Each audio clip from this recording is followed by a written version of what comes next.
एक बार एक बाप होता है, उसके तीन बेटे, तीनों जुड़वा, मतलब तीनों की सेम एज, तीनों को सेम स्कूल सेम कॉलेज में पढ़ाया, और तीनों को सेम परिस्थिति में रखा था, सेम परिस्थिति में बड़ा किया। मतलब कभी भी ऐसा नहीं हुआ कि एक को 2 रुपए दिए तो दूसरे को 5 दिए, सबको सब कुछ सेम मिला। एनवायरमेंट, परिस्थिति, सब कुछ सेम मिला। वो तीनों बहुत अच्छी कॉलेज से एमबीए होते हैं साथ में ही, और तीनों को एक ही कंपनी में जॉब मिलती है। और तीनों को जब जॉब मिलती है, वो सब तीनों जॉब कर रहे होते हैं, उसके पापा अमेरिका होते हैं। उसके पापा अमेरिका से आते हैं और देखते हैं तीनों की जॉब चल रही होती है। तीनों को जब पूछते हैं इनके पापा कि भाई, पहले को पूछते हैं तेरी सैलरी कितनी है, तो पहला बोलता है मेरी सैलरी 10,000 है। दूसरे को पूछते हैं तेरी कितनी सैलरी है, तो दूसरा बोलता है मेरी 30,000 सैलरी है।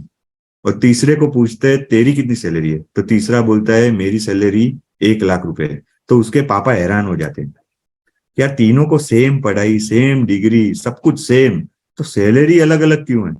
तो उसके पापा से रहा नहीं गया, वो बॉस के पास जाता है और वो बॉस को जाके पूछता है मेरे बेटे तीनों सेम है तो सैलरी क्यों अलग है। तो उसका बॉस होता है, वो भी स्मार्ट होता है, वो कहता है आज आप पूरा दिन यहाँ पे रहो, मैं आपको डेमो दिखाता हूँ। और वो तीनों जो बेटे होते हैं, वो जिस कंपनी में काम करते हैं, वो एक सीपयार्ड वाली कंपनी, मतलब सीप जहां पर आकर टूटते हैं वैसी कंपनी होती है, और उसका माल सामान जो सीपने में होता है उसकी वैल्यू लगानी होती है, वैसी कंपनी होती है।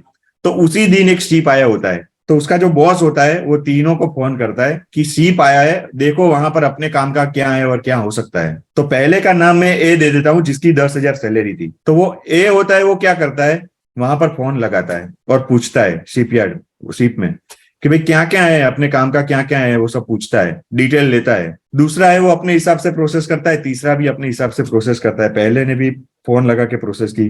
फिर तीनों को बुलाते, उसके पापा बैठे होते, बॉस बैठे होते।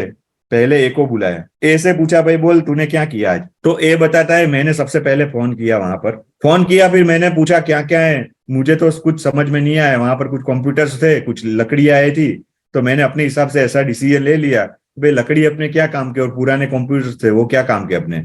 तो मैंने तो सर वहां पे जाने के लिए जो पेट्रोल का था ना वो भी बचाया कंपनी के लिए। तो बॉस बोलते हैं चलो ठीक है आप जाओ। जिसकी 10,000 सैलरी थी उसने सिर्फ कॉल लगाया वहां पर, फिर बी को बुलाया जिसकी 30,000 सैलरी थी, उसको पूछते है तूने क्या किया। बोलते हैं जैसे ही आपने बताया ना सर कि सीप आई है, तो मैं सीधा बाइक लेके वहां पे चला गया, मैंने वहां जाके देखा क्या क्या है, सब कुछ मैंने देखा, कुछ कंप्यूटर्स थे, कुछ लकड़ियां थी, मैंने अपने हिसाब से उसकी वैल्यूएशन लगाई। और फिर मैंने खुद सोचा कि इसको अगर मार्केट में बेचेंगे तो भी 10-20% से ज्यादा प्रॉफिट नहीं होगा। तो फिर मैंने अपने हिसाब से डिसीजन ले लिया और फिर मैं वहां से आ गया। तो अपने काम का वहां पर कुछ नहीं था, उसको भी बेच देते। सी को बुलाते जिसकी 1 लाख सैलरी, और सी को पूछते तूने क्या किया। तो सी बोलता है सर सबसे पहले मैंने वहां पर कॉल लगाया, पहले जाना वहां पर क्या क्या आया है, तो वहां से मुझे ये जानने को मिला कि वहां पर कुछ लकड़ियां आई है और कुछ कंप्यूटर्स आए हुए हैं। तो मैंने कुछ नहीं किया, मैंने एक मिस्त्री को उठाया और एक कंप्यूटर वाले को उठाया, दोनों को मेरे साथ वहां पर शिप पे लेकर चला गया। जितने भी कंप्यूटर्स थे उनको साइड पे किया, सबकी वैल्यू पहले तो मैंने कंप्यूटर वाले से निकाली, और लकड़ियों को सबको साइड पे किया और लकड़ियों की वैल्यू मैंने लकड़ी वाले से निकाली। तो टोटल वैल्यू हमारे हिसाब से जो आई वो आई थी 5 लाख रुपए। फिर मैंने उनसे पूछा मालिक से भाई ये आपको कितने पे बेचना है, तो उन्होंने मुझे 3 लाख रुपए बताया कि ये सब कुछ मुझे 3 लाख में देना है। तो मैंने वहां पर बार्गेनिंग करवाया, तो उसने लास्ट में 2.5 में मुझे देने का बोला। और जैसे ही उसने 2.5 लाख बोला तो मैंने चेक वहां पे ही काट के दे दिया, सॉरी मैंने आपको पूछा नहीं क्योंकि ये मुझे फायदे का सौदा लगा, और पीछे और 3-4 लोग कंपटीशन में खड़े थे, तो मैंने तुरंत ही चेक काट के दे दिया और अपने को 2.5 लाख जितना मुनाफा इसमें से होगा।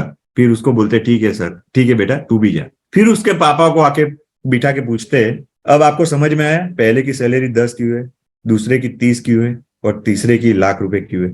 तो उसके पापा भी बोलते हैं नहीं मैं आप समझ गया कि ये डिफरेंस क्यों है। मैं ये कहानी से आपको क्या कहना चाहता हूँ, देखो टीमेक्स रिटेल लिमिटेड की महाराष्ट्र में शुरुआत हुई। टीमेक्स को है ना काम करने वाले लोगों की जरूरत नहीं है, समझो, जो पूरा दिन भागते रहे ऐसे लोगों की जरूरत नहीं है। अभी शुरुआत में टीमेक्स को ऐसे लोगों की जरूरत है जो थिंकिंग ब्रेन, जो सोचे क्या करना है।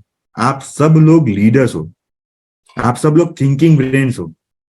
आप में से ज्यादातर लोगों को जब मैं फोन करता हूं तो ज्यादातर मतलब लीडर्स का ऐसा होता है कि सर मैं क्या करूं मुझे समझ में नहीं आता।